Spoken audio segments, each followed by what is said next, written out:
So I just want to say that it's a real pleasure to be having you here. Our friends at SportWorks are always bringing new initiatives. I think after so much information this morning, we could all use a moment to think about how we process information and how this overload of information is impacting our daily lives. And I know that we're going to be tackling mindfulness and how do we build a healthier business environment for everyone. So it is my pleasure to welcome our speakers on stage, and I'm sure we're slowly going to encourage more people to join because it's an important topic. So the stage is yours. Thank you.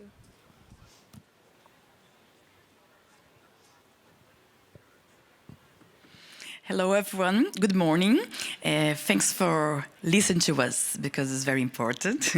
I would like to welcome to our SportWorks talks that many of you know we are a platform that will bring a lot of subjects that need to be discussed, like gender equality, like mental fitness, like inclusion, diversity, because we as a community, we really need to get together to make some transformations from our side.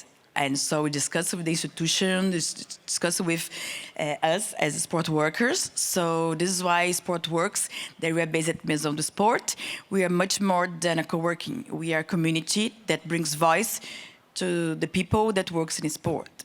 So from that perspective, when we were invited by João to do a panel here, we believe that mindfulness is one of the topics that for whoever works in sport knows how important it is from event side, from institution side. So we work with athletes that they also need mental health as well during the period and after. So that's why we're discussing here.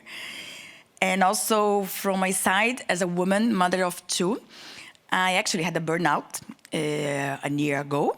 And after the birth, working in pandemic, it didn't help anyone as well. So you're not alone. So that's why, from my side, a year ago, I started talking about that on our channels, on media, through many talks we had. So we are glad that we have many presentations from other federations, from the IOC on that. And today I invited Jacqui to talk about that, and she's gonna tell her journey about some tips, everything. And also we invited Puma as an organization, Shruti. She's gonna also discuss for us how our organization can help us and how we're gonna have you helping us as well, how we can address that more efficiently. So I'm gonna invite Jacqui to speak. And feel welcome to move closer if you want, to be more cozy. If not, it's okay. Welcome. Thank you. Thank you, Tatiana and SportWorks, for having us both on here today. And thanks to Joe and the organisers here at iWorkinSport as well. As Tatiana said, I think this is an increasingly important discussion topic. And the reason being is that the world is changing, and we've seen so much of that in the last 2 years. And so mindfulness is a skill that we can learn as a way to help us manage stress and to build a healthier relationship with it, so we can have it kind of work for us and not against us. So it's really important to be having this conversation today, I think, and I'm really glad to see that it's on the agenda as well. And I'm just wondering if we have a way to advance the slides at all, perhaps. Oh, sorry, thank you. Sorry, I should have grabbed that. Okay, yes, so you've heard from Tatiana, and I've worked in the sports industry now for 25 years. So I did a sport management degree as an undergrad back in Australia a long time ago now. And I went straight into working in the sports industry, and specifically in events. So events being, a very finite period of time, and so there's a lot of stress, obviously, and a lot of work in the build-up to running those events. So I started first with Corporate Games, which is a group in Australia, and then I used that as a springboard to the Sydney Olympic Games. And I basically followed the Olympic and Paralympic Games around the world to this day, actually. So doing a lot of summer games, winter games, throwing in a couple of Commonwealth Games, Rugby World Cup and so forth. So that's been my career. And then 4 years ago, I actually experienced a workplace burnout. So similar to Tatiana's experience, it just all caught up with me basically. So as I was kind of going through that process and going through recovery, I found mindfulness basically. So I found that, I was in a situation of quite a lot of overwhelm and just having, too much stimulus, too much workload, and everything kind of felt a bit too much generally. And so I found myself kind of craving the polar opposite, which was silence and, meditative spaces, quiet, and just kind of withdrawing for a while. And so in that process, I discovered mindfulness. And I think organically that's led me to where I am now. I didn't think that I would end up to be a mindfulness teacher. And it just came that way because I saw so much value in it.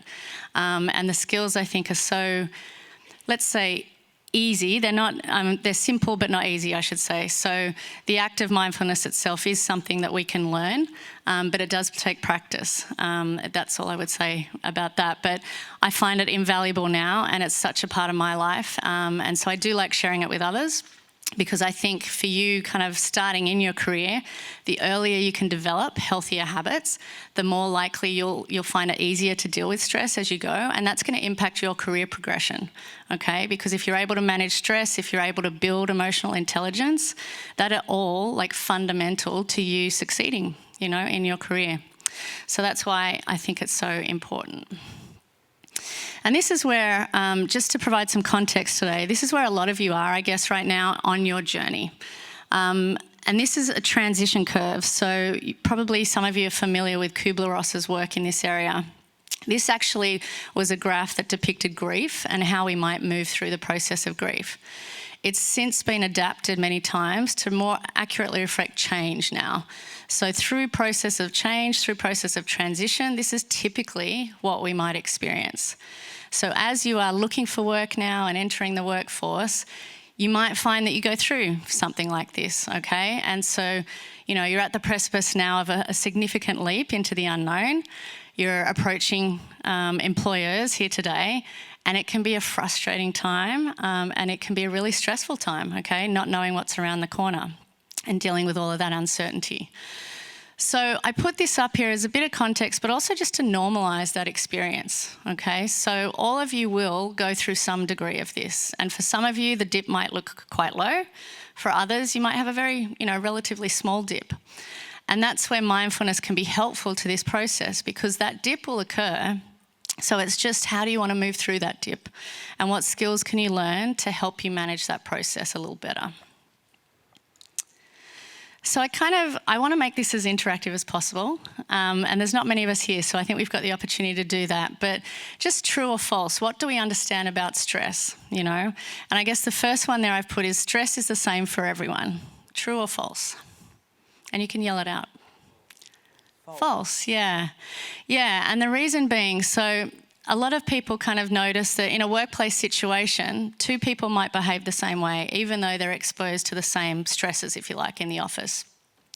The reason one person is likely to act differently to another is because we don't know what's going on in their personal life, okay? So there's always different influences that inform our stress levels, so it won't be the same for any two people. Stress is bad for you. False. Does anyone want to tell me about that? You want to say something, Tatiana? True? Maybe the level of stress or the way you feel the stress. So it's bad for you because I believe the beginning, maybe the level, it's more about how you react. But in the end of the day, it's how your defenses, they really go down, and that can be bringing more things after, like depression or insecurities. So that is not good for you. Yeah, so what Tatiana's touched on there is, so I would say stress is bad for us in two cases, and one is unmanaged stress. So Tatiana was starting to talk then about some of the impact stress can have on us. And sustained stress is obviously what leads to chronic illness, okay? So that's clearly a bad situation. So unmanaged stress and sustained stress is where it's really a problem for us. Where it's not so much of a problem is when we're in a state of flow, which is actually when things are going really well for us and we kind of lose track of time, those situations, you need some level of stress to create that, okay? So it's about finding the optimal level of stress, and that's where our optimal performance comes into it. So if you can find that right level of stress that challenges you without tipping you over the other side, that's kind of, when stress can be quite useful to your performance. So the third one there, you can tell when someone is stressed. What do we think about that? False. Yeah, so actually you could say true or false, right, for that one. It depends. And what happens when we experience stress initially, we feel it in our bodies, okay? So at that point, other people may not be able to tell because it's a very internalized process. And so mindfulness can teach us the skill of raising our awareness in terms of what we're feeling in the body. And so we spend a lot of time in mindfulness meditation doing things like body scan, which allows us to feel various parts of the body, and we can train that skill. And what that does is that can give us an early warning sign that we're in a moment of stress. So even a common headache is a warning signal, basically, that something is stressing us, okay? And we can think, it might just be that our prescription on our glasses is not right for us anymore, and that's creating a headache. But it is a signal, okay? And the more we don't heed those signals, that's when stress starts to get problematic, because it kind of grows exponentially if we don't listen and look out for those signals. So you can't always tell when someone's internalizing their stress, but obviously when it gets quite problematic, you'll start to see other manifestations of stress. So you'll see outward signs of anger, frustration, lack of patience, and that's when you can kind of tell from the outside, but not always. So just keep that in mind if you're working with a team particularly. Number 4, you can't do anything to prevent stress. False. Yeah, we can do a lot. So yeah, we can do a lot. So, and what I run a diagnostic tool as well, where we look at 5 different pillars where we can assess someone's resilience. And those are, behavioural, attitudinal, cognitive, what else we got? Emotional and physical. So a lot of us tend to look at physical as being the kind of key way of building our resilience and building our tolerance to stress. But actually, if we're not kind of looking at the other pillars, and if we're not treating ourselves kind of from a mental fitness perspective, we're still going to experience stress, okay? So it's best to treat the whole person and all 5 pillars in order to manage stress. And so 5, only major symptoms are evidence of stress. Yeah, so I kind of talked about that before. Even a common headache is an indication that something is out of balance. And so that's a moment where we can heed that warning signal and we can kind of reflect on that and think, okay, what is out of balance? And we just sit with ourselves until we kind of figure it out. And then the last one there, self-care is the antidote to stress. True. Yeah, so I would say true here if we're holistic. So as I talked about those 5 pillars before, as long as we're doing self-care across all of those 5 pillars, then it is an antidote to stress. But if we're only doing something physical, for instance, if we're thinking that we can go run in the gym and suddenly our stress will be gone, it's not going to do it. We need to impact and affect change on a cognitive level particularly. So I encourage this kind of broader view of self-care. So it's not just the physical component, it's how we treat ourselves. And so that speaks to values and honouring our values. It speaks to setting very clear boundaries that people aren't crossing because that creates stress. And it also speaks to, that was the last one there. Values, boundaries. Yeah, so anyway, I'll think of it later probably. But yeah, there's a broader frame that we can use for self-care. It's not just the physical component. We need to affect change at more of a mental level, cognitive level. Okay, so now we'll talk a little bit more about mindfulness. So mindfulness is interesting, I think, because a lot of people, you either buy into it or you don't, I find. There's a lot of people that kind of, support it or don't. And yet it can be so instrumental in managing stress. So the first one here, mindfulness is another word for meditation. What do we think about that one? And there's no right or wrong answer. I mean, it's just to gauge, how people perceive it. False. Yeah, so actually, mindfulness and meditation I see used interchangeably all the time, but they're actually different things. So meditation is a tool to access mindfulness, but it's quite separate in the sense of meditation we can use to try and gain relaxation, rest. We might even use it as a way to fall asleep. Mindfulness is actually about bringing awareness to what we do. So mindfulness is essentially awareness of what we're doing as we're doing it. So it's as simple as I'm sitting in a chair and I'm aware that I'm sitting in a chair, okay? And that's where we can extrapolate it further to our thoughts and emotions. So mindfulness of our thoughts is, okay, I know I'm angry right now, and exploring that thought. So being aware of that thought and then kind of using curiosity to dive into it a little bit more. So they are different. And the thing with mindfulness, because we are looking for awareness, it's about being alert and it's about creating wakeful attention. So it's not about falling asleep. We're actually kind of trying to cultivate the opposite and bringing awareness. So number 2, I think I covered that in my explanation. So it's about cultivating rest and relaxation. It's not.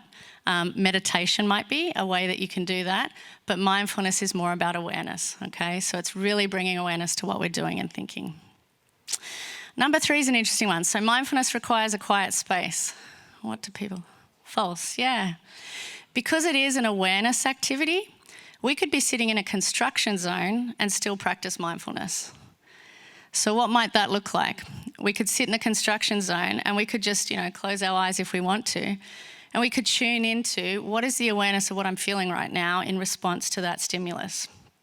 So is it really loud? Do I find that agitating? Do I have an aversion to that? Or am I kind of able to just kind of relax into an acceptance of the situation? So that's, again, kind of a learnable skill. We can teach ourselves to have less reactivity to moments like that.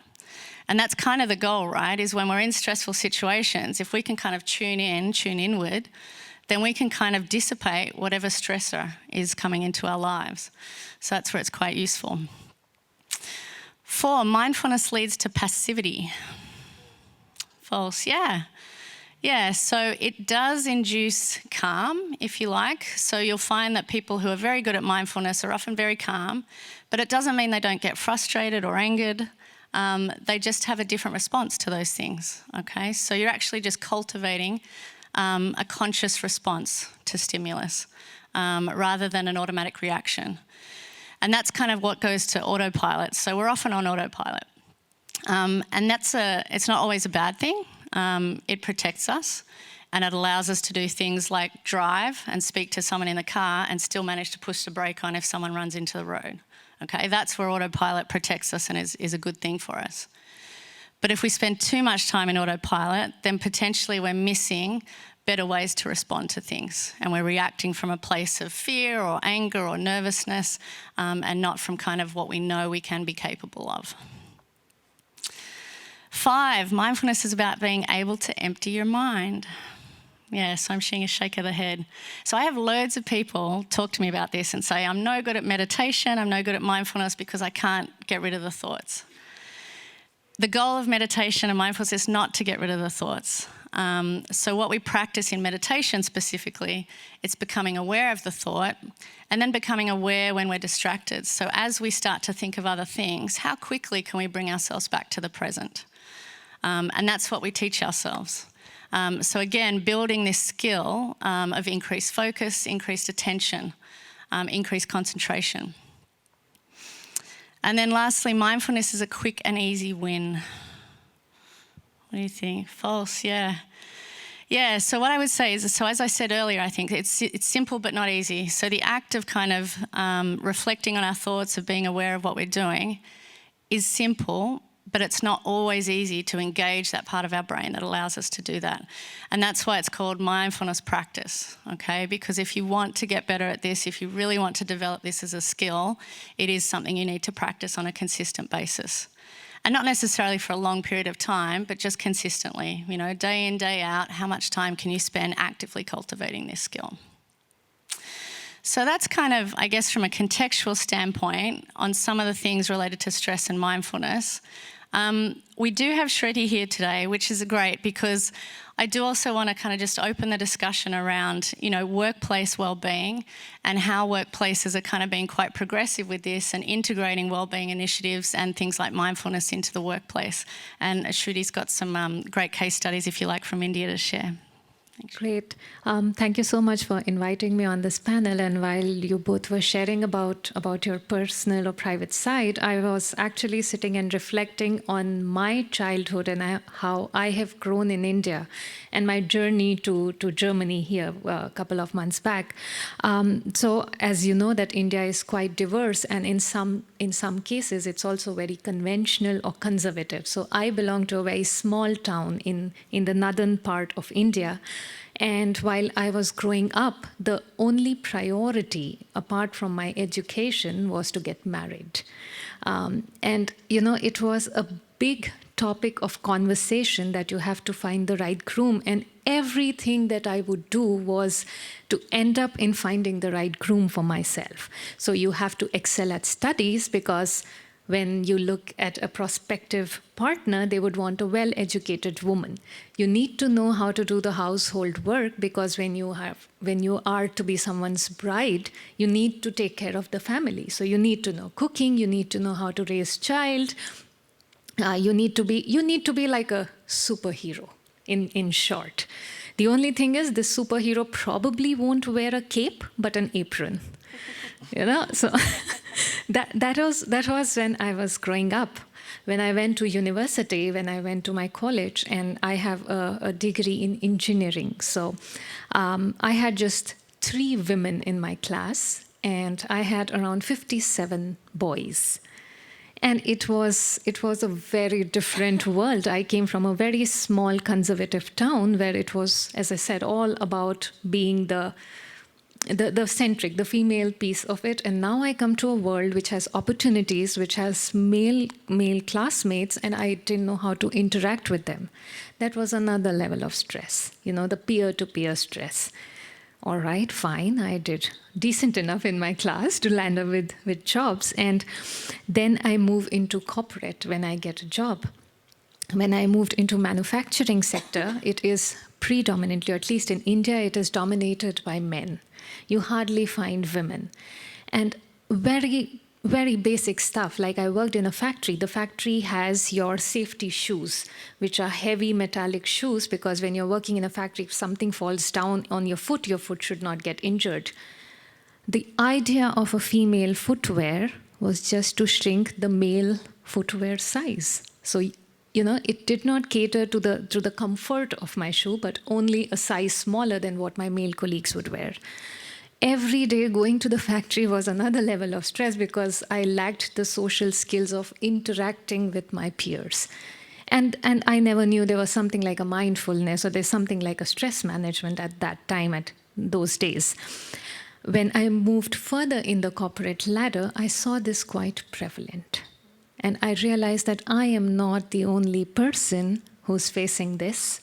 When I started recruiting, when I started looking and going into various places and recruiting people, I realized that there's a dearth of talent, not because of the skill, but because they did not have an avenue to talk about their personal conflicts. And during the pandemic, I think this has only exaggerated or amplified, because earlier it was like, because the male and the female, the husband and the wife or the partners are at home, we will have a very democratic process of running the household. So you do a call, I am in a call, we'll all share responsibilities. But over the period of time, what we realized, it is skewed. And it skews towards women. So women has to manage her office, women has to manage the baby, because there's no babysitters, there's no kita, there is no child care. In India, we live like in a big extended family system. So you have to also take care of your families, which means it might be your parents or your partner's parents or your siblings, etc. And you have to manage your team at work, who's there digitally and who is also facing a similar kind of a situation back at home. And you have to be cognizant of everyone's needs at that point. The amount of stress that led was immense. And I'm sure we've gone through several reports and surveys which spoke which spoke about women dropping out of workforce. There were a lot of women who chose to step back and said, hey, I am burning out. I cannot do this.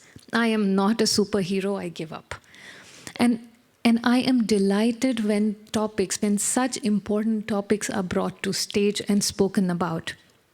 At Puma in India, we tried and made sure that our female population, our female team members are protected, and we tried to give them various avenues to let out the stress.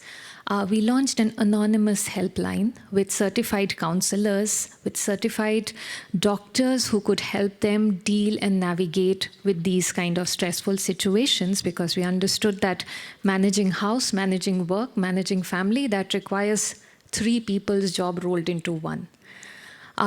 We conducted a lot of sessions. We invited trainers to have this open house conversation where you could talk about anything that you felt was causing a discomfort, whether at work. So even as basic as my manager writes an email at midnight, it causes me stress. And we would be like, who would write an email at midnight? And we had to actually run sensitization session and teach the managers that, hey, you can schedule the email for morning also. Even if the person responds at 1 a.m., you're not going to read that presentation any which ways, unless it's a life and death situation, which is normally not. So these are certain incidents, and of course conducting sessions of meditation, talking, and you're very right that it's not about just sitting in a quiet place and thinking that the world will get fine. No, you really, and sometimes you need to ask for help. You don't realize that you are under stress, you're facing that depression, or you're in that lower phase of frustration. And then it is when we as an organization needs to step up and make sure that the mental well-being of our employees is protected, because physical is easy to diagnose. You have diagnostic, you have bruise or whatever, and then you go to a doctor, they write a prescription and medicine and you sort it. What about the things which you cannot talk about? And we organized various touch points of these invited trainers, having certified counselors, launching helplines, conducted these periodic dipsticks, focusing on gender and not just, let's say, female and male, but also various genders, inviting panels like these at Puma to openly talk about these issues so that people can identify. And we received a tremendous positive response from our employees who said, hey, listen, I was probably not comfortable and we thought Puma would never talk about it. It's only about work, it's only about deliverable, it's only about timelines, but we see a very different face of Puma now. So these were some of the initiatives which we had taken up. Yeah, it's good to hear. Thank you, Shruti, for sharing all of that with us. See, I don't know how long we have, but it would be nice to know if someone want to share an experience of good or bad in your organization or with yourself. That's the place for discussion and sharing, and how we're going to move on, changing the first steps for the organizations, but how we can reach something even more reachable and with better solutions. Or questions. Nobody's stressed here, never.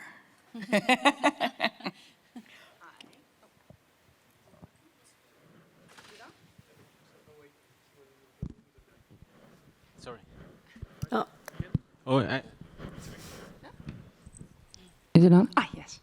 Hi, my name is Kirsty, and what I actually experience is that a lot of things around stress, it is really about managing your energy. And there are things that drain your energy, and there are things that really give you energy. So how does that can come into mindfulness? If you combine actually managing your energy with mindfulness, what does mindfulness say about that?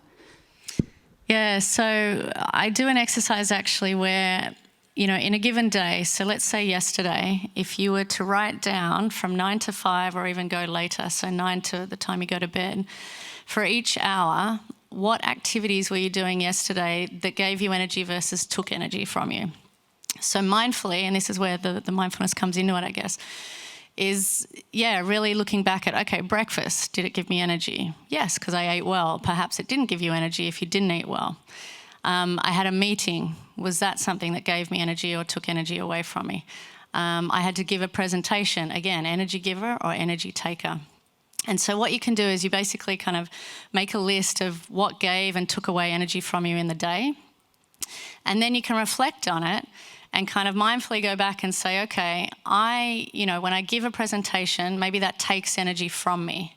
How can I rearrange my day in order to have more energy for that period of time, knowing that it's usually something that takes energy? And so what you can schedule next time you're giving a presentation is something that gives you energy on the front end of that and on the back end of that, as a way of kind of mindfully balancing that energy. So you kind of, instead of perhaps going like this through your day, you manage your day so that you're kind of trying to do more of that by being very mindfully aware of what does and gives and takes away the energy. So I don't know if that helps to answer your question, yeah.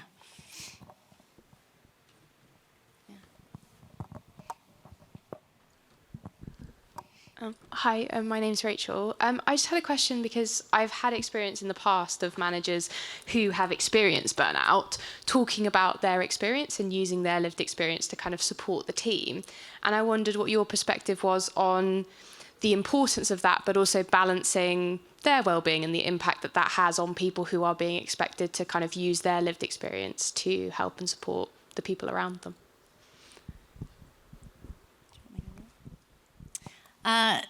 So I think having lived experience can be a really useful tool to help others understand how, I guess, better to avoid those experiences. So I like to share from that perspective, in the sense of, I think it's helpful for people to know what can happen and how we can put steps in place to manage that.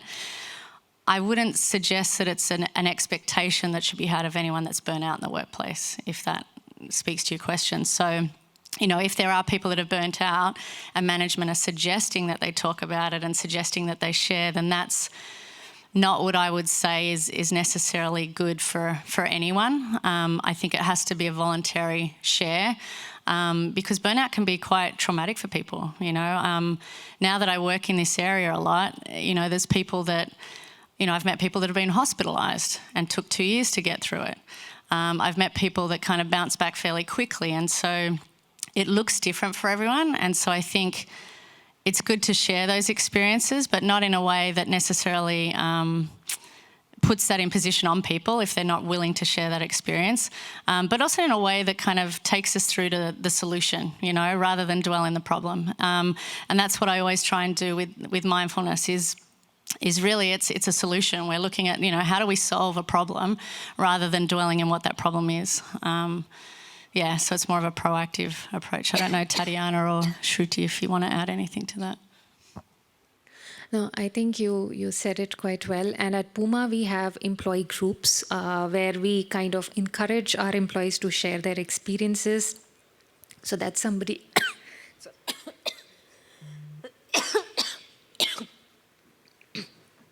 Can I have some water? I can catch and check us back in our experience. I think when you share being a manager or a colleague, it's not only about your own experience, it's bring a safe space for people to share, because we to take the initiative just for you. And oh my gosh, so we're gonna hear. Does someone hear me? So, and it's good because they're alone. Everybody has its own stress, problems, experiences. So when you have this safe space, sharing your own experience, you welcome and encourage people to share as well. So that's, I think, the first step for helping each other. And as Jacques said, to find solutions. So that is... The importance of share is just not to motivate to share, but is to create this space that people listen to each other. Yeah, actually, just to add to that, it's interesting. When I burn out, I didn't really talk about it for a long time, and then when I did, and I posted on LinkedIn and was quite open about it, I was amazed at the reaction I got. I got so many private messages of people who'd been through the same thing, and so I think like Tatiana said, it does create a safe space. You know, the more you use your voice in a way that gives permission to do the same, then the more they're likely to use their voice too. And it does help, obviously, to talk about this and to work through and to kind of like the transition code to normalise it, you know, to know that everyone is going through this at some point, not burnout necessarily, but stress. And it does help to talk about it too and to know that you're supported. Yeah. Shruti. Yes, I was just saying the same thing. My apologies. I just had a little bit of a doubt. So, no, thank you. So as I was saying, we encourage employees to talk about their experiences because there's always somebody who can learn from somebody else.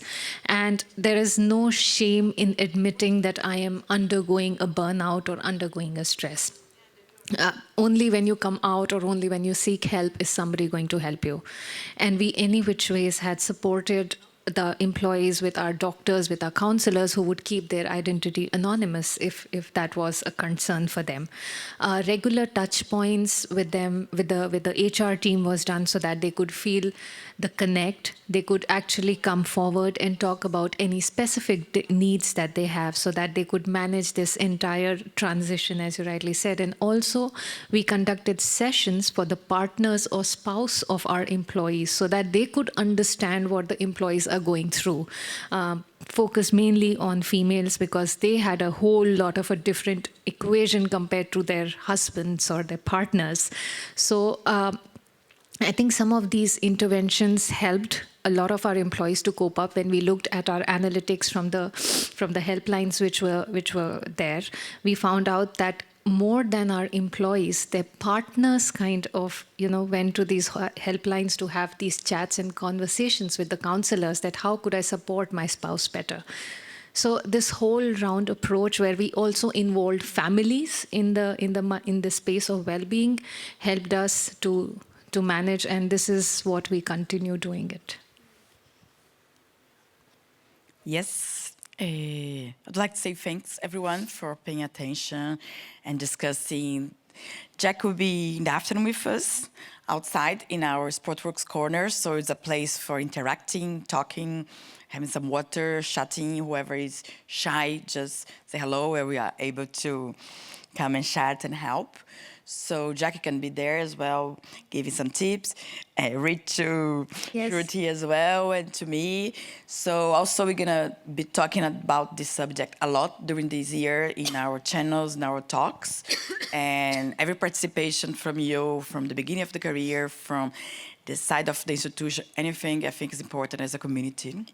So I'd like to say thanks to this space for iWorkinSport, giving SportWorks, and I'm glad you came to talk about it and join us as well. So thank you. Just gonna say to them thank you, everyone. Yeah. And there is a little, there's a winner under one of the seats, but I know, just to save time, because I know we're short on it, the gentleman over there, you've actually just won yourself a mental fitness diary, so you can come and visit the SportWorks space and grab that if you like.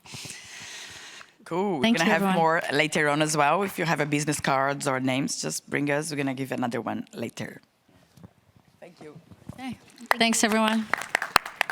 Thank you very much, and I'm happy to tell you all that lunch should be served, and you have until 2 o'clock to eat, enjoy, get some sun, get out, get some well-being into you, and then join us back for the next company presentations at 2 o'clock sharp. Thank you very much for the attention, and thanks to our speakers.